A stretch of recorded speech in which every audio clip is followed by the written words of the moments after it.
Et on commence tout de suite avec des chiffres qui défraient la chronique. Oui, les chiffres du chômage, bien sûr, qui sont dans tous les journaux.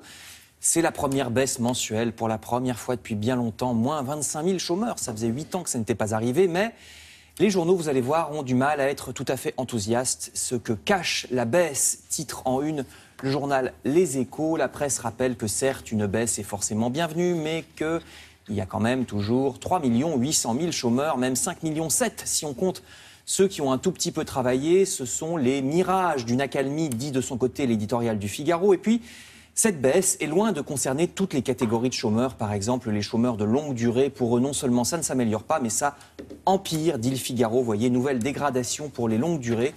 Pas moins de la moitié des chômeurs cherchent désormais un boulot depuis plus d'un an. Chiffre qui ne cesse d'augmenter. Le Figaro fait la liste des plans successifs pour aider ces chômeurs de longue durée, des plans qui ont presque tous échoué. Il n'y a guère qu'une seule chose qui fonctionne à peu près, c'est la formation vers les métiers qui manquent de main-d'œuvre. Ça fonctionne à peu près, mais d'autres plans ne fonctionnent pas du tout. Et puis, si les journaux ont du mal à se réjouir, c'est que même si pour une fois le chômage baisse, nous sommes en France dans une dynamique moins forte que chez nos voisins. Ailleurs en Europe, ça fait déjà plusieurs mois que le chômage baisse, remarque Les Échos. Nous sommes à la traîne, il n'y a guère que les Finlandais qui font pire que nous. Et puis surtout, est-ce que cette baisse en France est durable? Ça n'est jamais que le chiffre d'un seul mois. Or, il faudrait, voyez cette phrase, il faudrait 25 baisses mensuelles comme celle-ci. Ah oui. Ne serait-ce que pour revenir au niveau de chômage de 2012. 25 mois de baisse consécutive, autrement dit, on en est très loin. Le journal rappelle qu'il y a en effet eu plus de 600 000 chômeurs supplémentaires sous François Hollande et à peu près autant d'ailleurs sous le quinquennat de Nicolas Sarkozy. Comme ça, il y en a pour tout le monde et donc il reste fort à faire. Et puis, outre les chômeurs, voyez la une du Parisien aujourd'hui en France, on a un petit peu parlé dans le journal de 7 heures, il y a aussi certains retraités qui sont en difficulté. On oublie, dit le journal, que plusieurs milliers de retraités ne touchent rien en ce moment même. Ils ont droit à une retraite, mais quand on arrive à la retraite, il faut parfois attendre plusieurs mois pour que la machine administrative, la fameuse machine administrative française, se mette en route et qu'on vous paye vraiment votre première retraite. Il y a plus de 20 000 dossiers en retard en ce moment, certains en retard depuis 4 années.